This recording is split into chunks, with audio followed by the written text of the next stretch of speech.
Bienvenue à la quatrième journée de l'Actuarial Week, dédiée à la finance et à la gestion d'actifs. Le webinaire va se dérouler de la façon suivante. Tout d'abord, les intervenants réaliseront une introduction sur le thème du jour. Ensuite, ils viendront chacun à leur tour se présenter leur parcours académique et leur parcours professionnel. Et enfin, nous aurons une session de questions-réponses, afin de répondre à toutes vos questions. N'hésitez pas à les poser dès maintenant dans le chat, afin qu'on puisse les lire et les prendre en compte le plus rapidement possible. Je vais donc laisser la parole à M. Chalandard et à M. Floquet.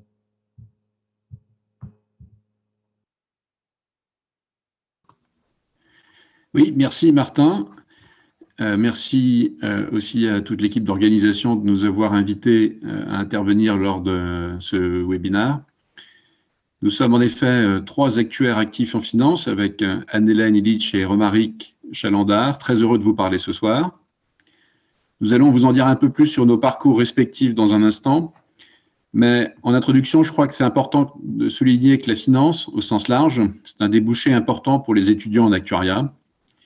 Et ça se confirme de deux manières. Si on regarde déjà la répartition des membres de l'Institut des actuaires, par type d'employeur, on constate qu'il y a 14% des actuaires qui indiquent travailler dans le secteur de la finance, que ce soit la banque, une entreprise de gestion d'actifs ou une filiale financière d'une entreprise d'assurance. Donc, ce n'est pas négligeable, d'autant qu'il faudrait probablement ajouter ceux qui travaillent dans le conseil et dont les clients sont aussi des banques ou des gestionnaires d'actifs. Et puis, on voit aussi l'importance de la finance pour les actuaires d'une deuxième manière. C'est à travers la grande variété de fonctions que les actuaires occupent et en finance. Et je vais en citer quelques-unes. Romaric en ajoutera sans doute d'autres. Celles qui me viennent à l'esprit, c'est des positions comme analyste dans un département de gestion des risques, modélisateur ou modélisatrice dans une direction ALM, gestion actif-passif, gérante de portefeuille, vendeur, trader ou quant dans la salle de marché d'une banque. Ce sont des rôles variés. Ils ont généralement un point en commun, c'est qu'ils ont un rapport avec la modélisation financière, plus ou moins étroitement. Et là encore, il faudrait souligner que ce type de job ne se trouve pas seulement dans les banques et sociétés de gestion d'actifs, mais aussi, pour certains d'entre eux, dans les entreprises d'assurance, de réassurance ou de conseil. Voilà, avec Anne-Hélène et Romaric, nous souhaitons vous convaincre que c'était une bonne idée de vous connecter ce soir et que ça va peut-être vous donner des idées pour votre carrière. Et pour illustrer les choses encore plus concrètement, tous les trois, nous allons partager et échanger avec vous sur nos propres expériences. Mais je vais d'abord demander à Romaric si tu veux ajouter quelque chose en introduction. Oui, bonjour à tous et merci Pierre-Henri pour cette introduction et merci également à toute l'équipe de l'Actuarial Week pour leur belle organisation cette semaine et en particulier du webinaire de ce jour. Donc comme Pierre-Henri disait, les actuaires travaillant en finance, en gestion d'actifs ont des profils assez variés d'un point de vue professionnel. J'ai essayé de faire une petite liste non exhaustive des différents métiers qu'on peut trouver exercés par des actuaires. Naturellement, certains actuaires sont gérants de portefeuille, asset managers, c'est-à-dire qu'ils peuvent gérer un portefeuille taux, un portefeuille crédit, un portefeuille action, ou bien être sur plusieurs actifs notamment. Certains actuaires sont notamment directeurs généraux ou présidents de sociétés de gestion importantes et reconnues. D'autres en ont créé dans le passé et puis peuvent être à la retraite ou bien encore ils peuvent être actifs. D'autres actuaires sont plus en front, ils sont dans des salles de marché, comme le disait Pierre-Henri. Ils peuvent être opérateurs de marché, traders par exemple. D'autres sont des experts de modélisation. Ils restent plutôt, on va dire, dans des bureaux du type des quants, sont des experts de modélisation des actifs financiers. D'autres peuvent avoir des activités qui sont à peu près semblables, des activités de structuration de produits financiers, de structuration avec sous-jacent des actions, avec sous-jacent des taux. D'autres aussi travaillent dans les métiers bancaires, comme par exemple en étant analyste quantitatif risque de crédit ou dans le risk management, sachant qu'aussi beaucoup d'actuaires sont dans le risk management au niveau de la finance. D'autres peuvent aussi être banquiers d'affaires, notamment dans des opérations de fusion-acquisition. Et plus largement, certains actuaires conseillent les épargnants, peuvent être conseillers en investissement financier, conseillers en gestion de patrimoine. D'autres actuaires peuvent être analystes financiers. Bon, si besoin, on peut revenir sur en quoi consiste chacun des métiers que j'ai pu citer. L'idée étant de dresser un panorama. Ces actuaires peuvent exercer leur activité en France ou à l'étranger. Nombreux sont ceux qui exercent la finance à l'étranger notamment. On a pu voir une diversité des métiers dans les fonctions que j'ai pu vous citer, dans l'espace, géographiquement, mais également dans le temps. En fait, il faut savoir que beaucoup d'évolutions de carrière apparaissent au fil du temps. Le métier qui est fait à la sortie de l'école n'étant pas celui qui sera exercé toute la vie professionnelle, loin de là. Souvent, quand on sort de l'école, on est sur des métiers plus techniques, puis on peut évoluer au fil du temps sur des métiers plus managériaux, mais également, on peut aussi s'orienter vers des métiers semblables à ceux qui peuvent être réalisés au début de carrière. Donc, je vous propose de clore l'introduction et de passer à une description un peu plus précise de nos parcours individuels. Très bien. Merci beaucoup, messieurs, pour cette très bonne introduction. Donc, maintenant, nous allons passer à la présentation des intervenants. Donc, je vais laisser la parole à Madame Illich. Merci beaucoup et merci pour cette introduction, Pierre-Henri Romaric. Donc, je vais essayer de présenter mon parcours en 10 minutes. 10 minutes, c'est un peu long. Je pense que je ne vais pas tenir 10 minutes, c'est assez rapide. J'ai fait l'ISUP à la suite de classes préparatoires. Alors, la petite histoire pour comment je suis venue à l'actuariat. En fait, je ne voulais pas du tout travailler dans la finance, je voulais être astronaute. En fait, ce qui me fascinait, c'était de découvrir des nouvelles choses, la physique et bien sûr les maths.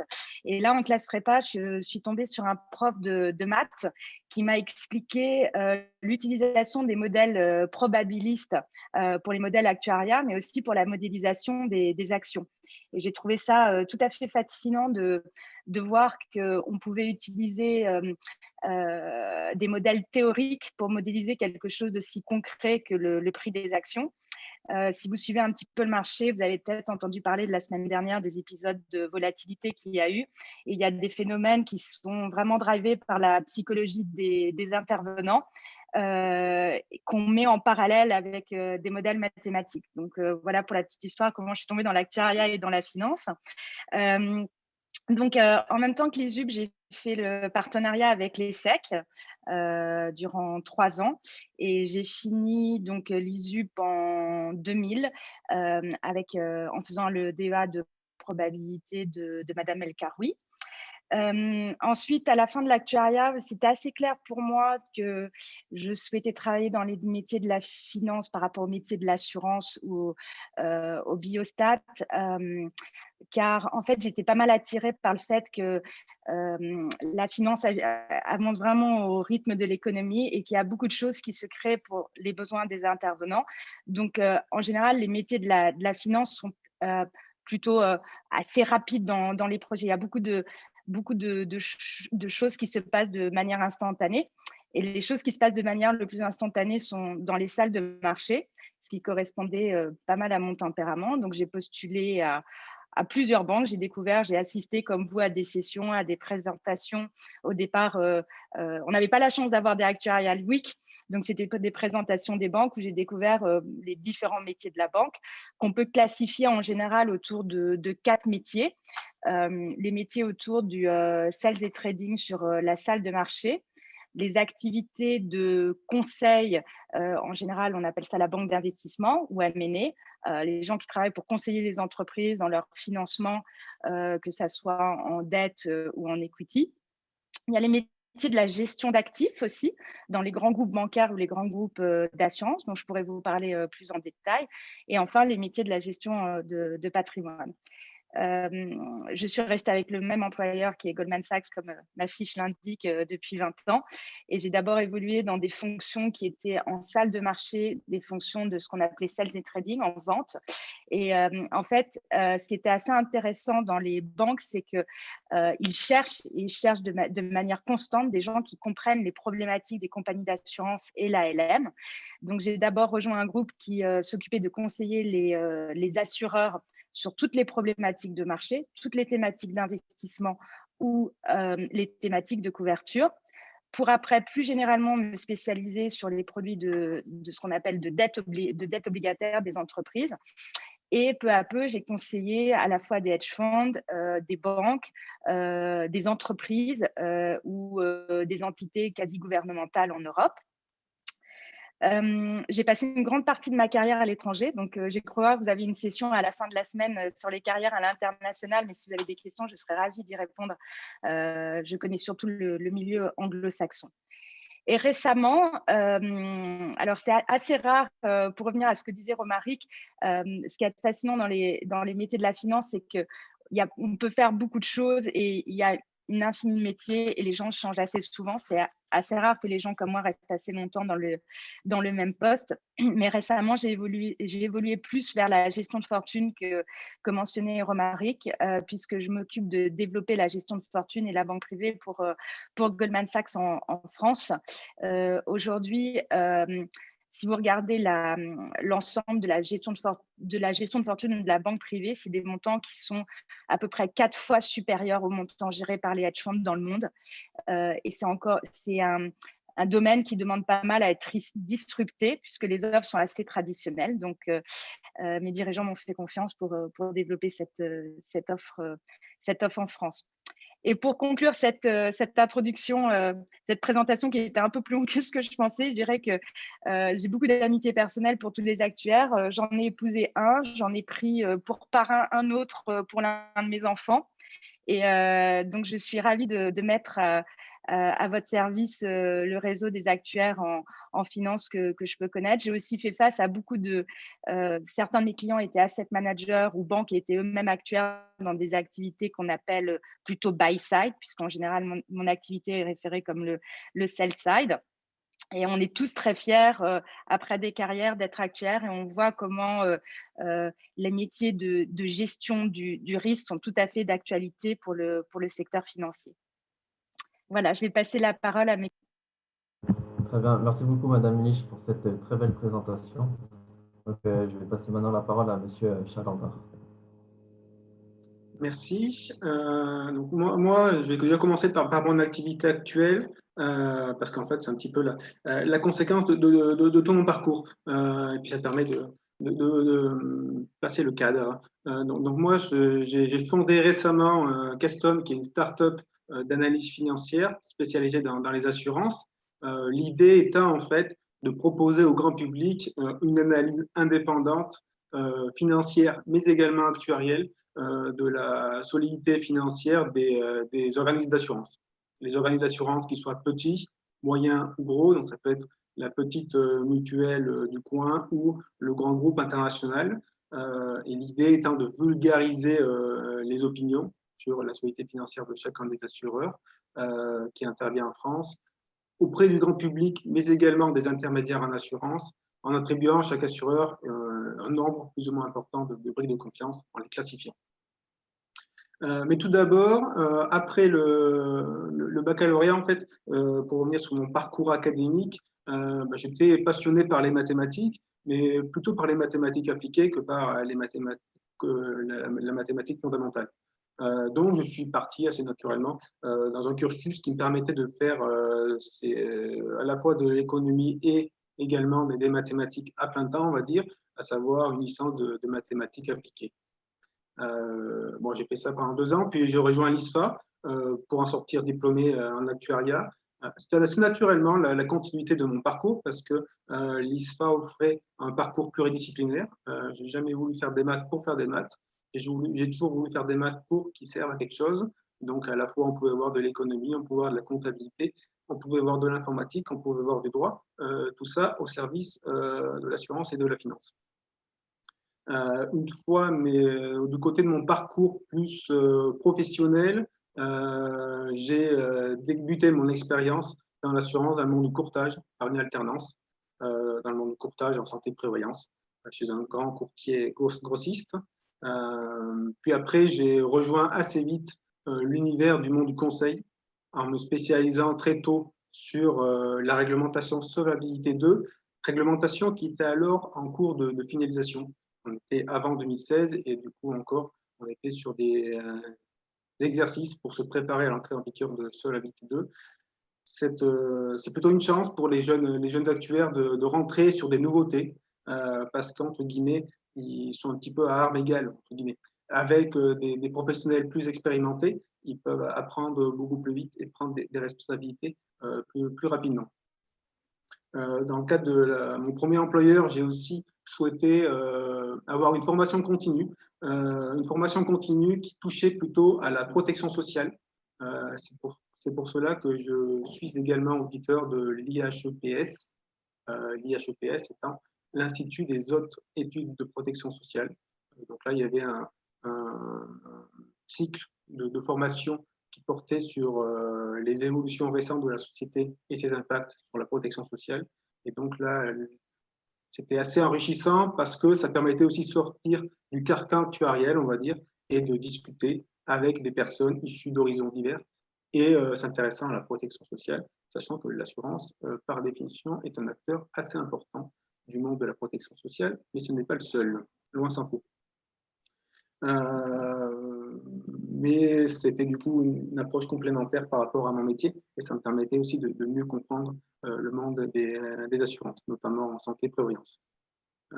Et puis au cours de mon métier, j'ai pu accompagner des assureurs de toute spécialité, santé, vie, non-vie, de toute taille, des petits, des moyens, des gros, sur l'ensemble des piliers de Solvabilité 2.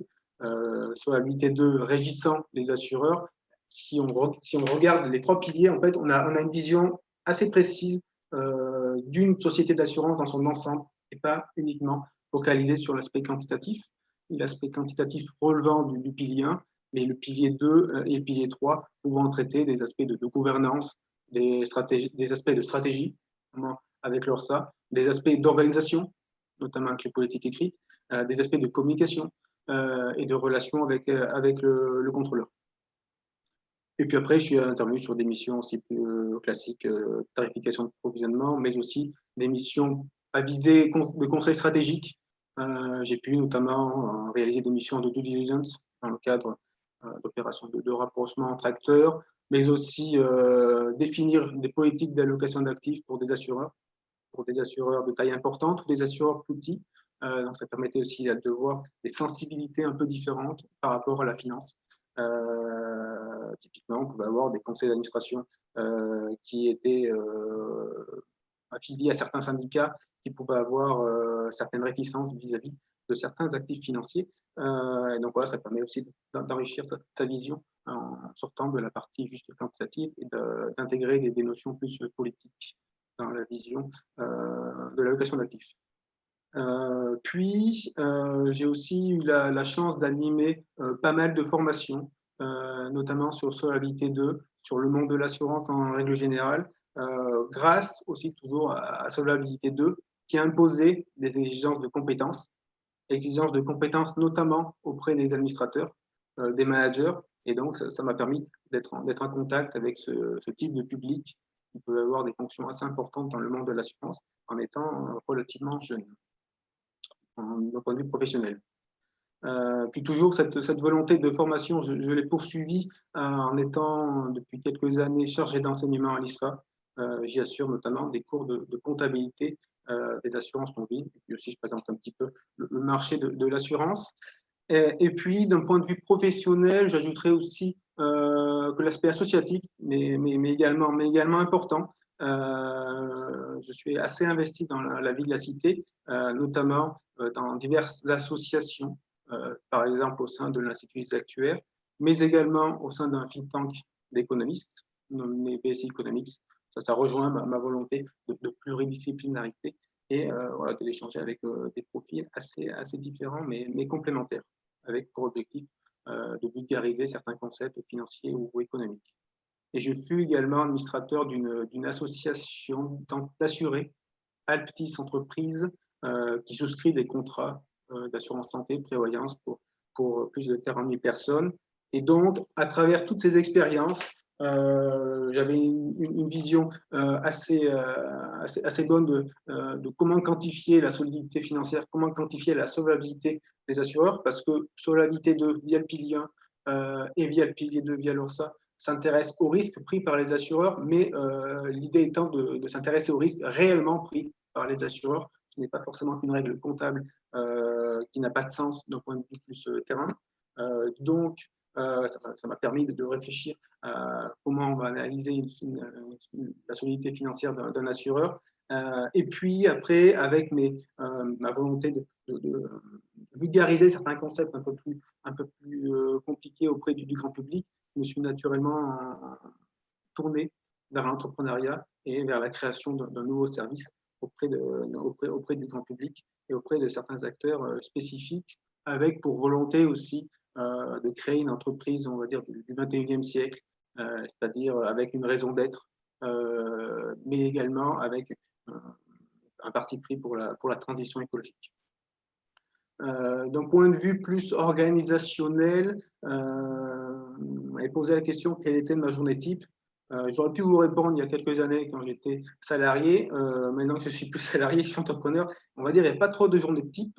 Je suis président d'une petite structure que j'ai créée et que je vise à développer. Donc, il faut quand même faire preuve d'une bonne dose d'agilité, de persévérance, de réactivité et de pragmatisme. Donc, l'idée étant d'assurer chaque jour un emploi du temps, on va dire, déjà prévu, mais aussi s'attendre à des imprévus. Il y en a quand même assez souvent. Néanmoins, d'une manière plus générale et plus sur le long terme, mon emploi du temps est assez rythmé naturellement par les communications financières des assureurs pour être en mesure de les analyser. De manière assez générale, j'effectue plutôt un travail opérationnel d'analyse des comptes des assureurs dès leur sortie.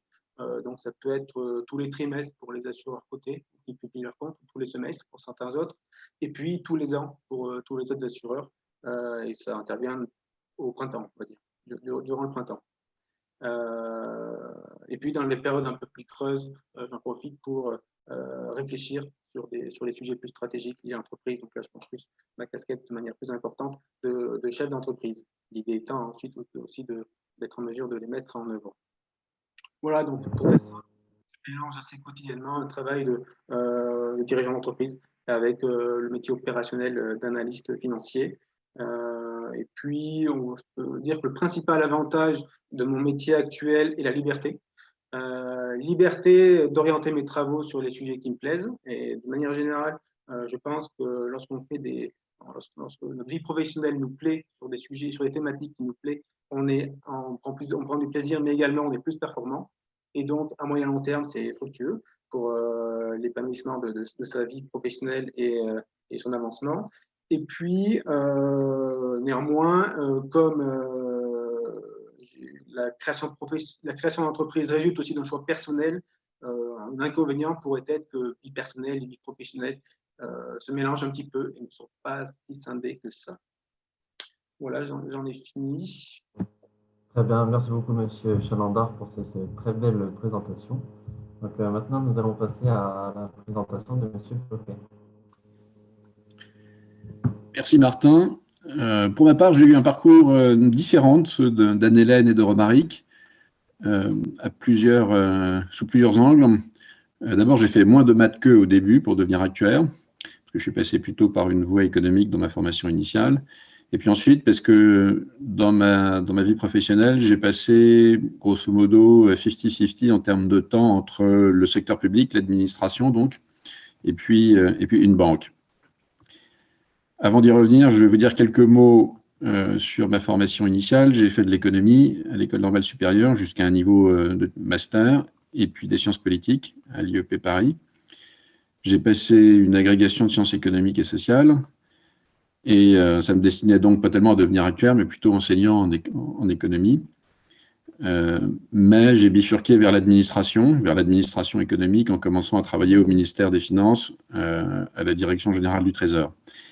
Et c'est là, en m'occupant de questions d'assurance crédit, que je me suis rendu compte du rôle de plus en plus important que prenaient les modèles en finance dans les années 90. C'était il y a très longtemps, mais c'était une tendance qui devenait extrêmement visible. Et c'est à ce moment-là que je me suis inscrit à la formation du Centre d'études actuarielles, que j'ai suivi pendant 2 ans sur mon temps libre, avant d'être finalement reçu à l'Institut des actuaires. Voilà pour la formation et comment je suis devenu actuaire. Et je vous disais au début que ma carrière s'est partagée entre le secteur public et la banque. Plus concrètement, j'ai travaillé dans l'administration donc au début, et puis plus récemment, au cours des 6 dernières années, dans une institution européenne qui s'appelle le Mécanisme européen de stabilité. Entre les deux, j'ai connu une longue parenthèse dans le secteur privé, dans la banque d'affaires du groupe Crédit Agricole qui s'appelle CACIB. Et je crois pouvoir dire que ma formation d'actuaire m'a bien aidé à travailler dans ces environnements avec des objectifs très différents. D'abord en me donnant une base technique solide, qui est bien sûr indispensable dans tous les cas, mais aussi en me permettant de prendre du recul par rapport aux objectifs de ces différents employeurs. Quand vous êtes sur le site de l'Institut des actuaires, il y a un document qui est intéressant, qui est la mission de l'Institut des actuaires. En fait, il y en a 3 des missions, et la première, c'est d'être au service de l'intérêt général. Je cite, en garantissant la probité et le professionnalisme de ses membres, afin que ceux-ci puissent contribuer à préserver la stabilité des systèmes sociaux et des entreprises financières. Ok, tout ça, vous allez me dire que c'est un vaste programme, mais dans mon expérience, de manière très concrète, très pratique, en finance, il est vraiment important d'avoir toujours à l'esprit où se trouvent les intérêts des uns et des autres. Les siens propres en tant qu'individus, évidemment, mais aussi ceux de l'employeur, ceux du client, et puis ceux des autres parties prenantes. La société au sens large, l'environnement, ce qui tombe probablement sous le terme intérêt général dans la mission que je viens de décrire. Et ça m'a servi dans les différentes fonctions que j'ai occupées et que je vais vous décrire maintenant rapidement. Alors, dans ces fonctions opérationnelles, qu'est-ce que j'ai fait? Il y a peut-être un fil conducteur. Et s'il y a un fil conducteur, ce serait la gestion actif-passif dont vous avez sûrement entendu parler dans vos études ou dans votre activité professionnelle. Ça consiste en gros à mesurer et à gérer les risques financiers d'une institution, qu'elle soit publique ou privée, en essayant de projeter dans le futur la dynamique de son bilan, c'est-à-dire à la fois ses actifs, ce qu'elle possède, et ses engagements vis-à-vis des tiers, son passif.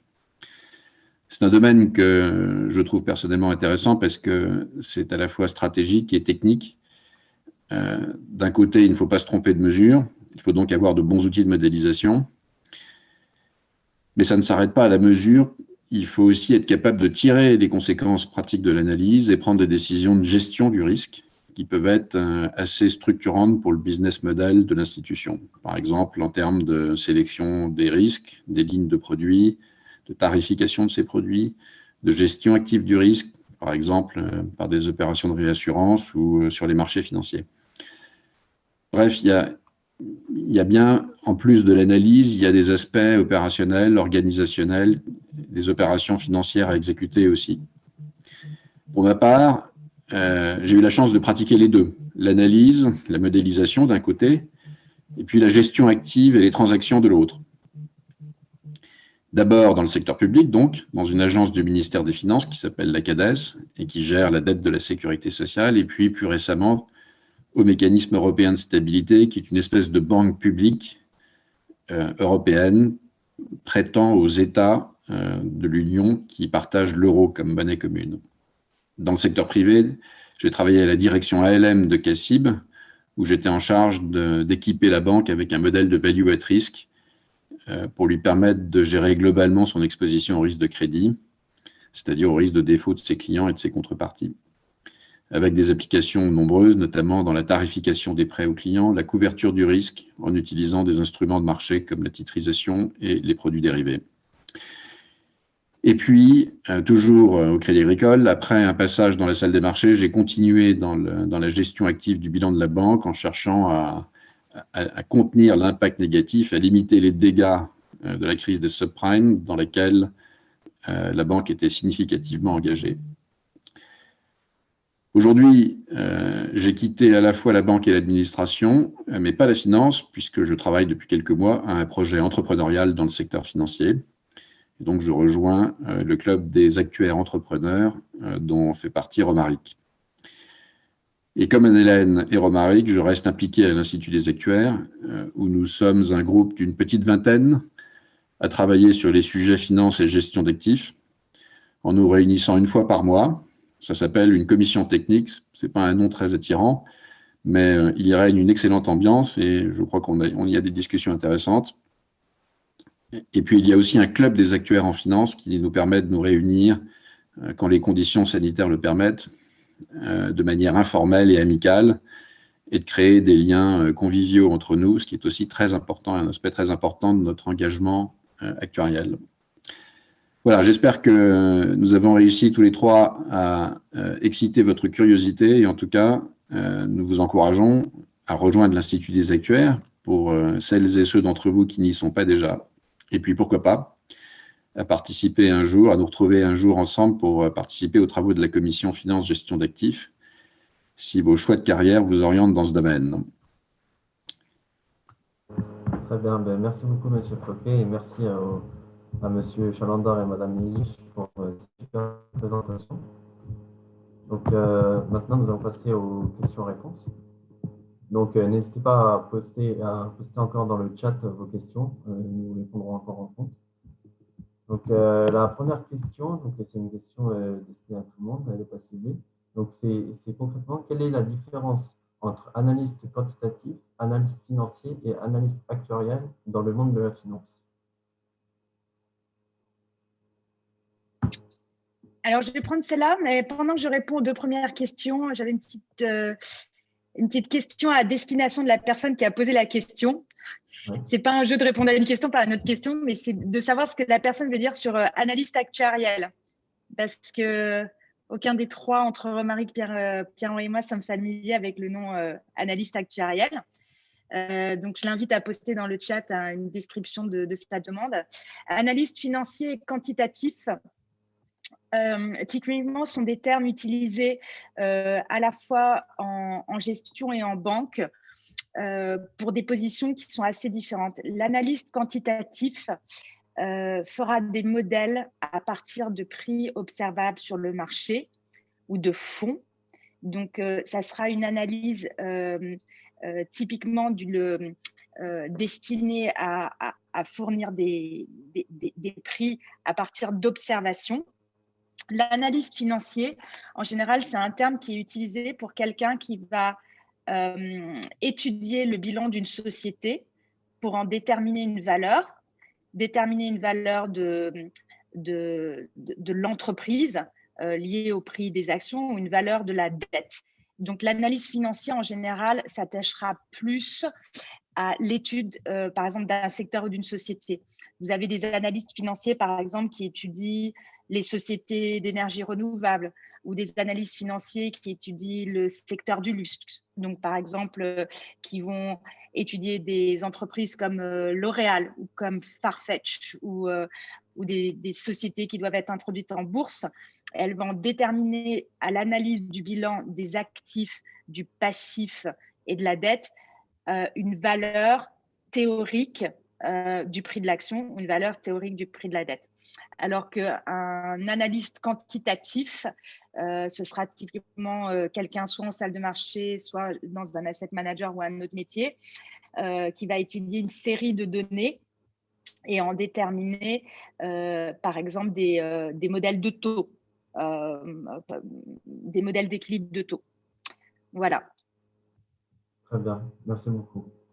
Donc, deuxième question, c'est l'orientation vers le private equity est-elle possible en tant qu'actuaire?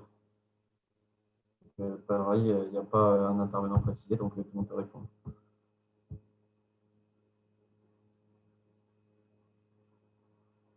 Alors, je vais continuer sur celle-là, puisque j'ai la chance aujourd'hui de parler à pas mal de gens en private equity. Les actuaires sont plutôt rares à ma connaissance en private equity, mais je pense j'aimerais répondre de mon côté, du côté surtout ce qu'on appelle vraiment plus finance de marché. Il n'y a pas vraiment de carrière type. Notamment quand on va à l'international, tous les parcours sont possibles. Je pense qu'être actuaire offre un avantage. Vous voyez souvent des gens qui ont des parcours plutôt littéraires dans les métiers de la finance à l'étranger. Donc, c'est sûr que d'avoir une bonne idée de comment évaluer un risque, sachant que la connexion entre la finance et le métier de l'actuariat, c'est la capacité de déterminer la valeur d'un risque, que ce soit un risque price traditionnel ou non traditionnel. Donc oui, tout à fait, quand on a fait de l'actuariat, je pense qu'on peut tout faire, peut-être sauf opérer des cœurs, faire des opérations à cœur ouvert, mais la plupart des métiers de la finance sont complètement ouverts aux actuaires. Pierre-Henri, Romaric, vous voudriez ajouter quelque chose par rapport à ma remarque ? Non, pas tellement, je suis tout à fait d'accord avec ce que tu as dit. Très bien, merci beaucoup. Alors, prochaine question, donc, c'est pouvez-vous expliquer donc, les différences entre la gestion d'actifs et la gestion de patrimoine? Je pense que c'est dédié à Madame Mich. Oui, je vais prendre. Et après, je me tais, promis. La différence entre la gestion d'actifs et la gestion privée. Alors, je vais reformuler la question parce que je pense qu'en termes de gestion d'actifs, je pense que vous parlez, que la personne qui a posé la question parle de gestion d'actifs pour compte institutionnel. De manière générale, ce qu'on appelle gestion d'actifs, c'est des métiers qui regroupent gérer des portefeuilles pour ce qu'on appelle compte de tiers. Donc, ce n'est pas pour l'assurance elle-même ou pour la société, pour le bénéfice de la société elle-même, mais pour le bénéfice de personnes qui confient de l'argent. La gestion d'actifs traditionnels couvre aussi une partie de la gestion privée, puisque pour donner un exemple, typiquement, si vous avez AXA qui gère des fonds, ils peuvent aussi bien être destinés à d'autres institutionnels que d'être destinés à la gestion privée. Je pense que les métiers après sont très différents.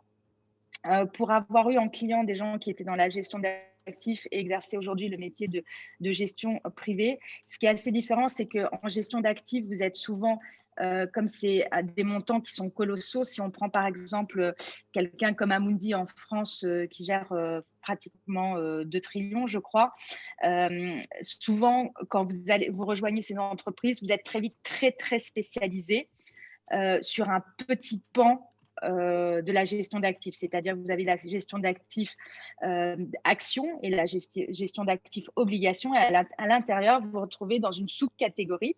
Donc, vous devenez très spécialisé sur un secteur. Et je serais ravie, avec la personne qui a posé de la question, de donner plus de détails, c'est peut-être un peu trop long ici. La gestion privée, vous gérez pour des individus plus ou moins fortunés. Mais comme, en fait, ce qui est différent entre la gestion privée et institutionnelle, c'est que souvent, la gestion privée, il n'y a pas des contraintes. Et je suis sûre que Pierre-Henri pourra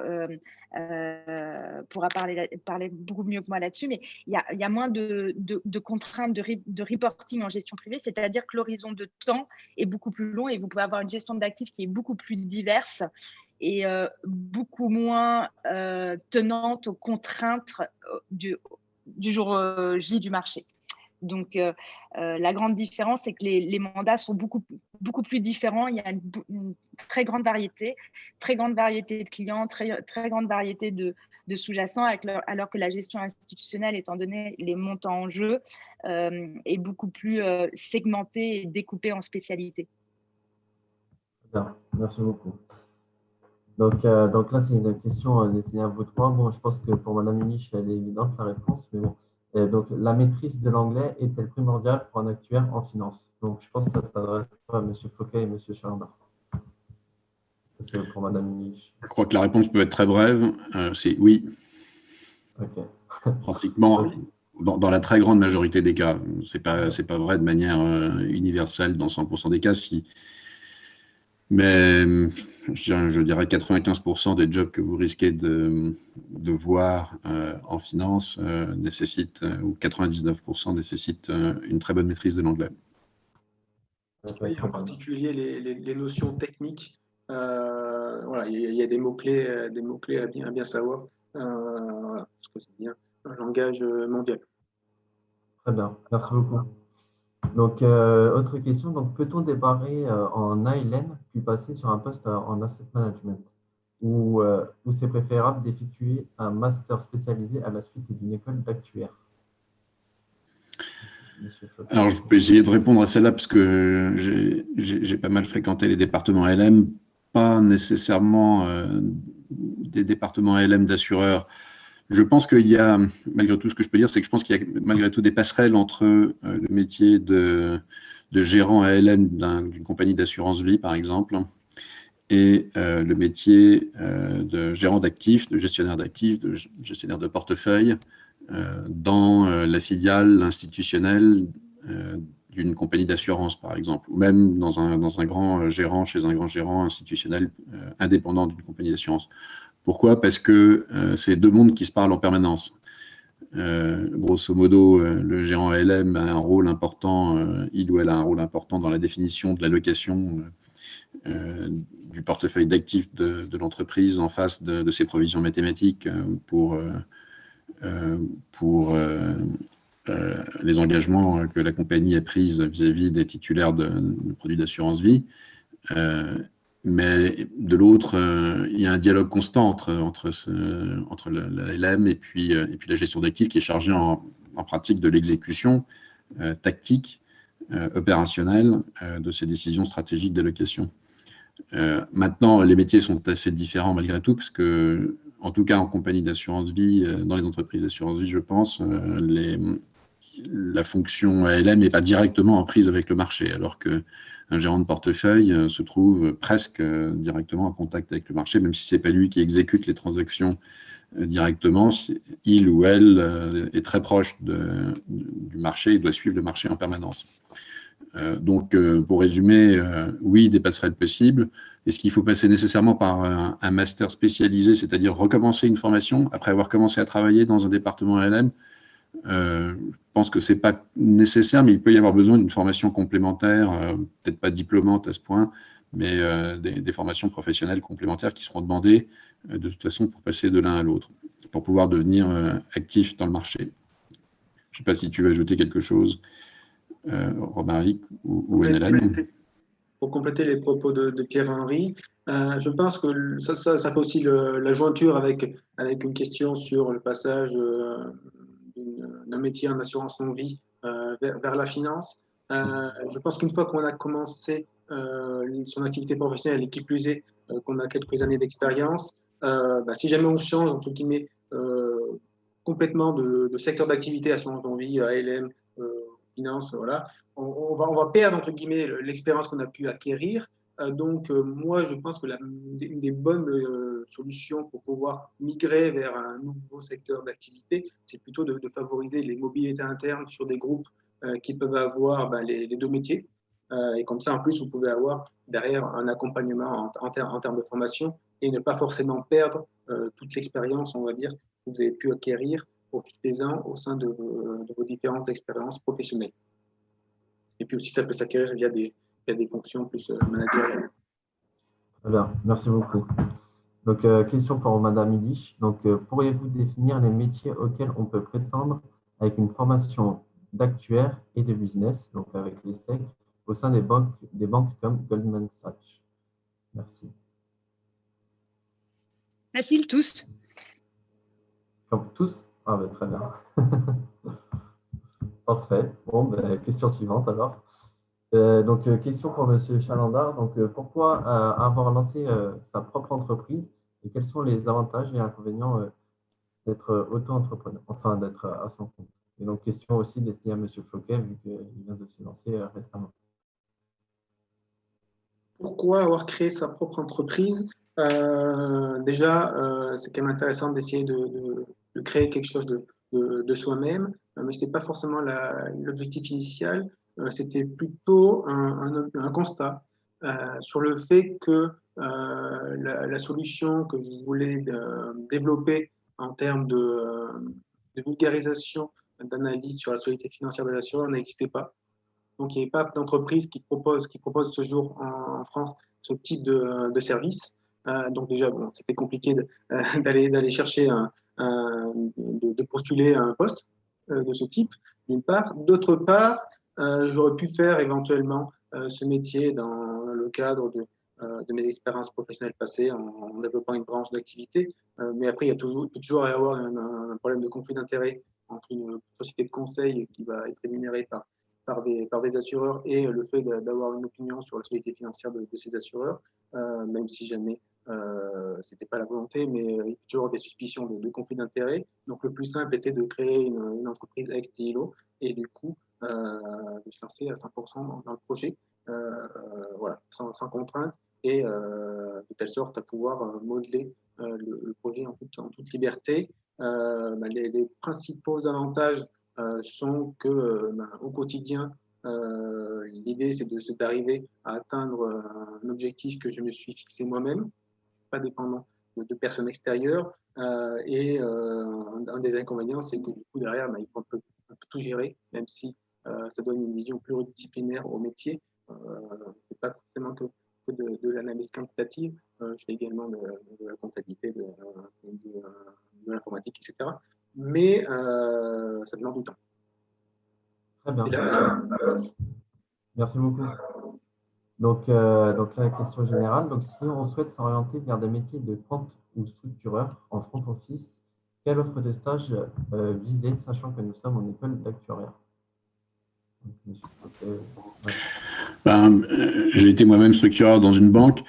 Je pense que, alors la question est très, très précise, hein. Quelle offre de stage devrions-nous viser? Je pense qu'il faut viser de travailler dans une banque déjà, plutôt que, parce que le métier de structuration est un métier essentiellement développé dans les banques, et en particulier les banques d'investissement et dans les salles des marchés des banques d'investissement. Donc, Anne-Hélène vous a dit tout à l'heure un peu comment c'était structuré l'industrie bancaire. Donc, c'est un métier de salle de marché de banque d'affaires, et vous en avez, disons, je ne sais pas, entre 5 et 10 qui ont des activités de structuration très développées. Enfin, une grosse dizaine. Je suis probablement un peu dur en disant qu'il y en aurait que 5. Non, il y a une grosse dizaine qui ont des activités très développées, et puis il y a plein d'autres banques qui ont aussi de la structuration, mais un peu moins développée. Il faut aller chercher donc dans les salles des marchés. Et ensuite, le choix important, c'est le choix du type de produit, puisque généralement, on est structureur soit pour des produits de taux d'intérêt, soit pour des produits de change, soit pour des produits de crédit. Parfois, c'est des produits cross-asset class, donc à cheval sur plusieurs classes d'actifs, mais c'est quand même plus rare. Et donc, il faut essayer de trouver des stages dans un de ces domaines, donc cibler, si possible, une classe d'actifs, puis ensuite chercher dans les salles des marchés des banques celles qui sont les plus actives pour de la structuration dans ce type de produit. Taux, change, action, j'ai oublié les actions, taux, change, action ou crédit.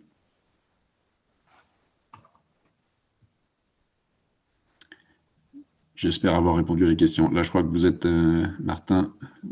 Effectivement, j'avais coupé. Merci beaucoup. Donc, autre question. Quels sont les différents risques modélisés lors de la gestion d'actifs? Je pense que c'est gestion actif-passif, donc notamment à l'ALM, je pense. Pardon, je n'ai pas compris. Quels sont les différents types de risques? Ouais, les différents risques modélisés lors de la gestion d'actifs. Plus précis. Il se trouve que là, je les ai mentionnés. Donc, un bon guide pour regarder le sujet, c'est la réglementation, hein, que ce soit la réglementation des banques ou celle des assurances. Donc, vous avez cette division des risques financiers par sous-jacent, comme on dit, par type de risque. C'est le risque qui peut venir de variation de taux de change, de variation du cours des actions. Donc, on parlera de risque de change, risque d'action, de risque action pour des risques de variation du cours des actions et de son impact sur la valeur des actifs qui en dépendent. Pareil pour le risque de crédit. Et pour finir, il y a aussi du risque lié aux commodities, qui sont encore une autre classe d'actifs que je n'ai pas mentionné tout à l'heure. voilà. Donc, il y a les différentes classes d'actifs, il y a leurs interactions aussi qu'on modélise, donc les corrélations entre, vous avez étudié tout ça en école d'actuariat, hein, les corrélations entre ces différents types de sous-jacents. Qu'est-ce qu'il y a d'autre? On rajoute là-dessus du risque opérationnel. Et le risque opérationnel est un monde en soi, hein, c'est déjà un énorme domaine qui est généralement assez indépendant du reste. Voilà, donc j'espère que je réponds correctement à la question,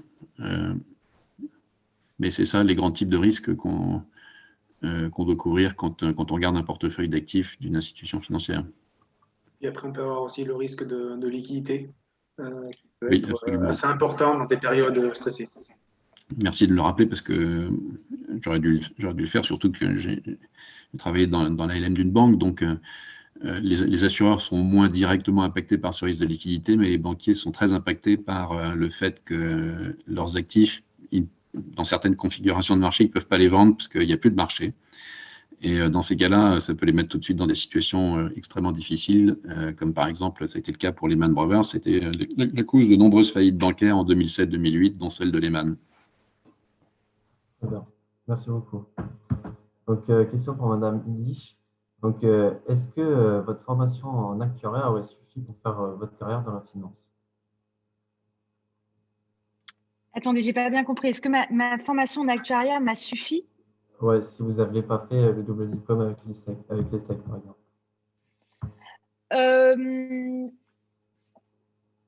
Écoutez, pour répondre franchement, je pense, en tout cas dans les milieux anglo-saxons, ce n'est pas tant la typologie des diplômes que le caractère des postulants et le fait d'être très bon dans son domaine. Donc, peut-être que Pierre-Henri et Romaric ont une vision différente parce que je connais plus les maisons internationales, mais la philosophie est plutôt de recruter des profils très, très divers et très, très bons et qui peuvent s'adapter pour avoir la capacité d'adaptation. Pour la petite histoire, moi, quand j'ai commencé, donc, on nous envoie ce qu'on appelle un training programme pendant 3 mois pour revoir et se mettre à niveau pour ceux qui ne sont pas au niveau. J'ai commencé avec une pianiste d'Oxford qui avait fait, qui était très, très douée. Et au bout de 3 mois, en 3 mois, elle en savait autant que moi avec 3 ans de classe prépa et 3 ans d'ISUP. Et elle est encore chez JP Morgan aujourd'hui. Donc, ce n'est pas tellement obligatoire. Je pense que les entreprises françaises sont un petit peu plus traditionnelles dans leur approche. Mais je pense surtout, ce qui est assez important aujourd'hui, et j'en viens à une conférence d'actuelle qu'il a eu lieu il y a 2 ans avec un consultant qui m'a beaucoup marqué, c'est qu'aujourd'hui, pour avoir des carrières, que ce soit dans la finance ou dans n'importe quel métier, il est très, très important de mettre à jour son savoir de manière constante et d'évoluer. Je pense que l'actuariat, comme les mathématiques, permettent de structurer la pensée, d'apprendre une méthode, et que ça peut être applicable à beaucoup de métiers. Donc, excusez-moi, là, c'était un petit peu long, mais je pense que j'aurais pu faire une carrière si je n'avais pas fait d'actuariat. C'est vrai que c'est assez différent et qu'il y a beaucoup de banques qui ont des profils plus traditionnels d'ingénieurs. Mais je pense que le principal, c'est de vraiment être passionné par ce qu'on fait, que ce soit par une aventure entrepreneuriale comme Romaric ou par l'intérêt du sujet. Je pense que c'est ce qui est le plus important. Donc, je pense que j'aurais pu le faire. Ce qui m'a le plus aidé, petit truc pour les jeunes étudiants, ce qui m'a le plus aidé quand j'ai cherché j'ai cherché comme vous des stages ou du travail, c'est que j'étais très, très persistante pour envoyer des CV, demander à tout le monde, essayer de remonter la chose. Je pense que c'est très dur et ça doit être très dur aujourd'hui avec la période de Covid, de savoir déjà comment on s'oriente et ensuite de trouver chez qui.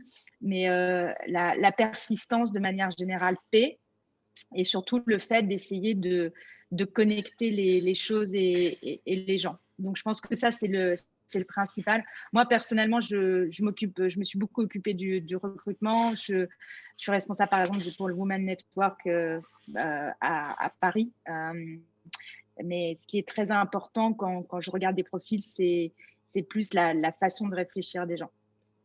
Voilà. Très bien. Merci beaucoup. Donc là, question sur les certifications. Donc, est-ce que la certification CFA pourrait être un grand plus pour la carrière d'un actuaire qui souhaite travailler en finance? Si quelqu'un connaît cette certification. Je vais exprimer une opinion et puis mes collègues sont peut-être pas forcément d'accord. Bon, CFA, c'est une certification qui a deux avantages. Un, elle est très reconnue internationalement. Deuxièmement, c'est une certification qui, d'une certaine manière, complète un peu la formation d'actuaire au sens où elle couvre plus de domaines de la finance que ne le fait la formation actuariale. Je m'explique.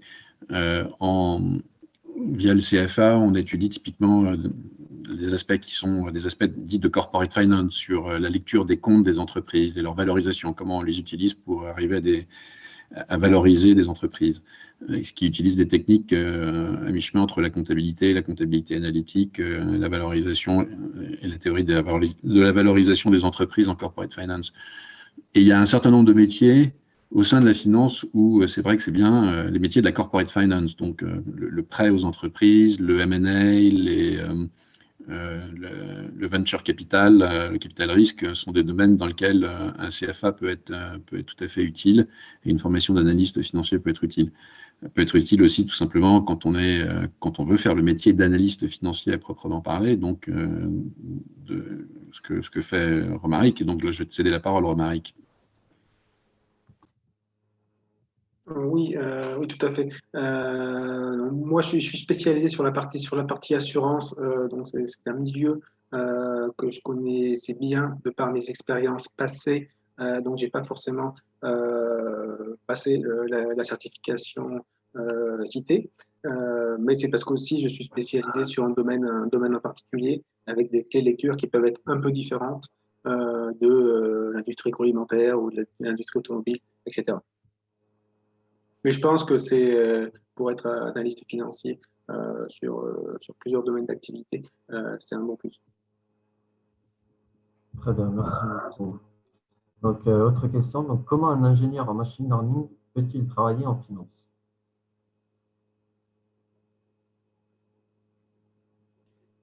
Le machine learning, du coup, c'est pour répondre un petit peu à cette question. On peut imaginer que des actuaires, que des quants, même on imagine assez facilement, qui peuvent utiliser différentes méthodes mathématiques pour arriver à modéliser telle ou telle évolution par exemple, des prises d'actifs. En particulier, le machine learning est une méthode intéressante. Donc, l'ingénieur en machine learning a les compétences théoriques, on va dire. Il ne lui reste plus qu'à être en mesure de convaincre des sociétés d'assurance, de finance, qui pourra être en mesure de les appliquer à la finance ou à l'assurance. Et je pense qu'il a le bagage théorique, on va dire, avec lui. Il reste juste à l'appliquer au bon secteur d'activité. Très bien, merci beaucoup.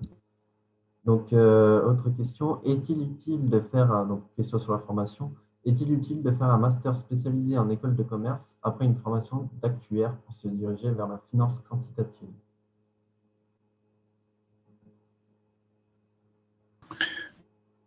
Non. Comment? J'ai pas entendu. C'est mon opinion seulement, hein, ça vaut ce que ça vaut, mais je pense que c'est pas nécessaire. Ok, très bien. Ben, merci. Pour compléter, si on parle de finance quantitative, c'est quand même le mot quantitatif est quand même assez important. Donc, ça veut dire qu'on attend principalement de la personne des compétences en matière mathématique.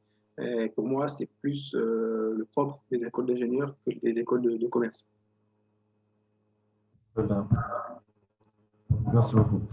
Donc, qu'apporte notre formation d'actuaire dans la finance en comparaison à des élèves classiques sortant d'école de commerce? Avons-nous des métiers réservés ou des responsabilités différentes? Alors, en assurance, oui, il y a des responsabilités que la loi donne aux actuaires et pas aux autres. Dans la banque, ce n'est pas le cas. Donc, il n'y a pas un espèce de statut réservé par la loi aux actuaires dans la banque.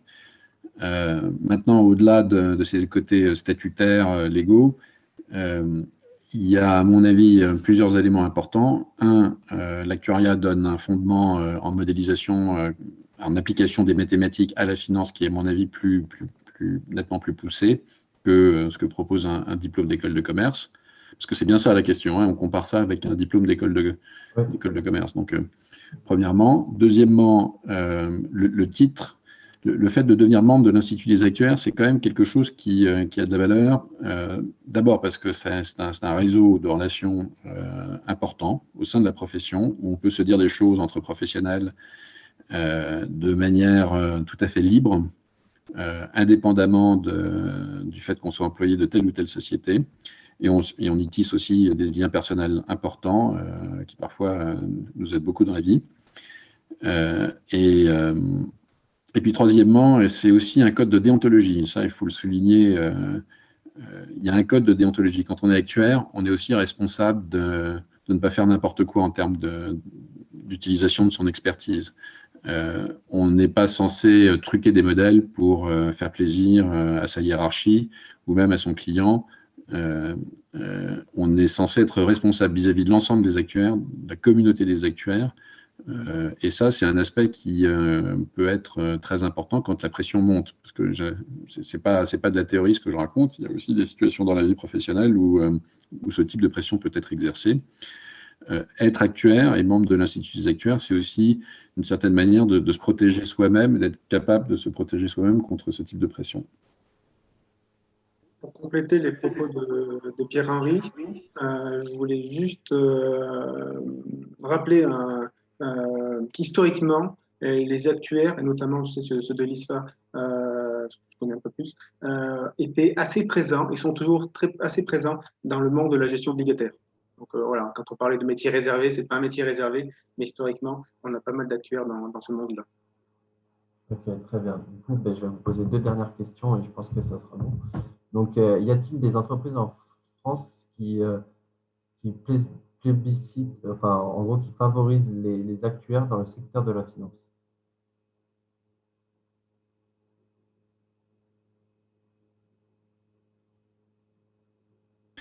Je n'ai pas de réponse évidente à ça. Je pense que, je ne sais pas s'il y en a qui plébiscitent la formation actuarielle, mais je pense que tous les grands groupes financiers français sont très ouverts aux actuaires et comprennent la valeur de cette formation.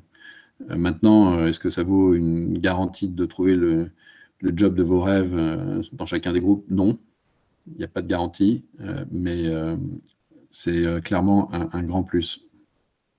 Ok, très bien, merci beaucoup. Donc, dernière question pour Madame Lilich et Monsieur Fouquet. Donc, la crise de 2008 a-t-elle rendu l'accès aux banques d'investissement plus compliqué pour les actuaires? Je crois que la crise de 2008 a rendu l'industrie plus difficile en règle générale, c'est-à-dire qu'il y a eu énormément de conséquences à la suite de cette crise, donc ce n'est pas spécifique aux actuaires. Je pense que pour les actuaires, non, ça n'a pas rendu les choses plus difficiles. Je pense au contraire que les actuaires ont quelque chose à apporter dans le contexte du secteur après la crise, notamment sur le plan éthique, comme je le soulignais tout à l'heure. Très bien, merci beaucoup. Donc, il y a juste deux questions qui se sont rajoutées. C'est est-ce que les alternances en banque ou gestion d'actifs laissent-elles le temps de préparer le mémoire d'actuaire? Je ne sais pas si oui, alors oui, tout à fait. Donc ça peut être intégré. Et j'en viens, je crois que j'avais vu une question sur les mémoires, je ne crois pas qu'on y ait répondu, mais oui, ça laisse le temps. Il faut savoir, il faut être tout à fait honnête, hein, les stages et ce qu'on appelle les stages de 6 mois ou 3 mois sont une porte. Enfin, ça dépend des banques. Pour être tout à fait honnête, il y a des gens qui prennent des stagiaires dans le but de prendre que des stagiaires et de rouler sur des stagiaires et de s'arrêter à ce que ça soit des stagiaires. Quand je regarde mon employeur, le stage est plutôt ça sert plutôt à apprendre à se connaître et à voir si on peut transformer le stage. Donc, je pense qu'il faut garder le travail du mémoire en alignement, mais vraiment considérer ça comme un marchepied vers la vie professionnelle. Moi, je vous donnerai l'exemple, peut-être pour finir, pour mon cher Marie, qui est à côté, qui est aussi actuaire, qui n'a pas fait, enfin, statisticien, puisqu'il n'a pas fait son diplôme d'actuaire jusqu'au bout et il n'a pas complété. Il a fait 20 ans de carrière chez Citigroup, UBS, Nomura et aujourd'hui Morgan Stanley. Donc, en fait, la complétion du mémoire ne garantit pas une place, mais en même temps, ne pas compléter son mémoire ne l'empêche pas non plus. Et les deux sont faisables en même temps. C'est certain que c'est des métiers qui demandent un engagement fort et que les employeurs s'attendent à voir que les gens sont passionnés, mais c'est tout à fait possible et c'est traditionnel. Et en général, on essaye d'aligner les thèmes. Et c'est la même chose en gestion d'actifs aussi. Bien, merci beaucoup, madame. Donc, la dernière question, donc, assez complexe. L'ère du calcul stochastique tend-il à être révolue par les méthodes de machine learning pour les modèles en finance? C'est un beau sujet de mémoire d'actuariat, ça. Ouais. On a quand même, au moins d'un point de vue de la réglementation assurantielle que je connais bien, un calcul stochastique qui reste dans l'air du temps, avec des modèles à revoir parfois, à parfaire, à faire évoluer compte tenu de l'environnement. Mais pour l'instant, même s'ils peuvent être décriés, les modèles stochastiques restent la référence, au moins en matière réglementaire. Très bien. Merci beaucoup. Donc, je pense qu'on arrive à la fin. Donc, si vous avez quelque chose à rajouter, n'hésitez pas. Mais sinon, merci à tout le monde de nous avoir écoutés et surtout, merci beaucoup aux 3 intervenants qui ont pris sur leur temps libre pour venir répondre à toutes nos questions. Donc, c'est vraiment très gentil de leur part. Merci, merci à l'équipe d'Actuariat. Merci, monsieur. C'était un grand plaisir. Merci beaucoup. Merci à vous. Merci beaucoup pour votre organisation. Merci. Bonne soirée à tous. Bonne soirée. Au revoir. Au revoir.